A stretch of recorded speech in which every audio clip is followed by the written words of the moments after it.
I get there and I get through the detox process, which was fairly substantial for me. I didn't sleep well, and I was really irritable, and I didn't like anybody up there. I think for the first 10 days, I was the youngest person there. And then another guy came who was a year younger than me, or a couple of years younger than me after that. And so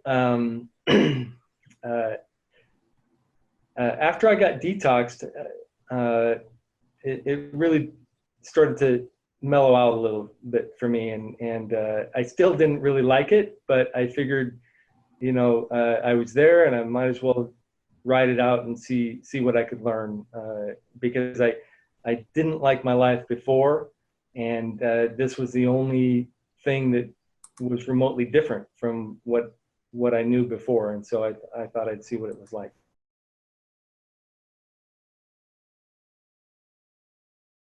It was absolutely necessary for me to get away, to go somewhere away from the drugs and alcohol that was so prevalent in my life. I I don't think I could have possibly done it had I not done inpatient treatment.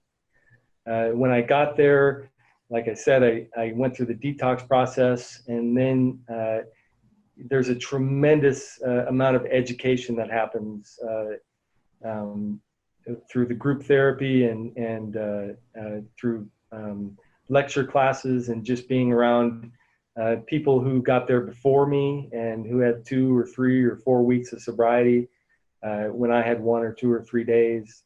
And they all showed me the way, and the education was just immense. I had no idea that about the disease concept and co-addiction and all of these things were just completely new to me. And so at the end of the 28 days, I had the beginning of sobriety, and they really pushed going to 12-step meetings, and I did that, and I still do that 30 years later. 12-step meetings are still a big part of my sobriety, and so it just gave me a chance. And I think I mentioned to somebody else that Harmony gave me the first few bricks of my new foundation. And for that, I'm eternally grateful. Well, I made a lot of mistakes, and I went to places that maybe I shouldn't have been. I hung out with people that maybe I shouldn't have hung out with. But all of that said, I went to meetings every day, and sometimes multiple meetings every day. And I started to build a fellowship of people my age and other ages, and a recovery family, if you will. And so that's the fellowship has been really great for me. Well, I went to a lot of meetings. I got a sponsor. I worked the steps. I continue to work the steps. I still have a sponsor. I've done therapy on and off throughout my entire sobriety, some periods of time, several years at a time, and then several years off. Whenever I feel like there's an issue that is still kind of gnawing at me, I'll go and get some outside help for that. But I really tried to learn a new philosophy of life, to wear a new pair of glasses, if you will.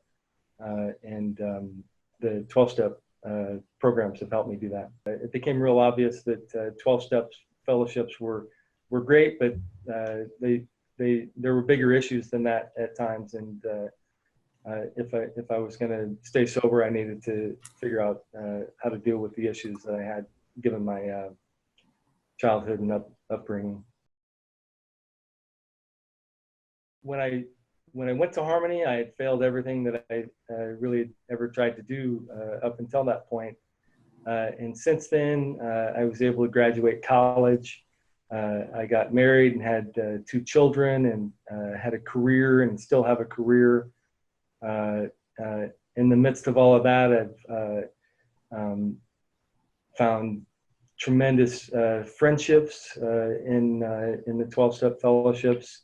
And one of the biggest things about being in the fellowships is being of service and trying to help others in the same way that people helped me when I first got there. And so I'm still very active in 12-step meetings. I can't imagine not living the way that I live now.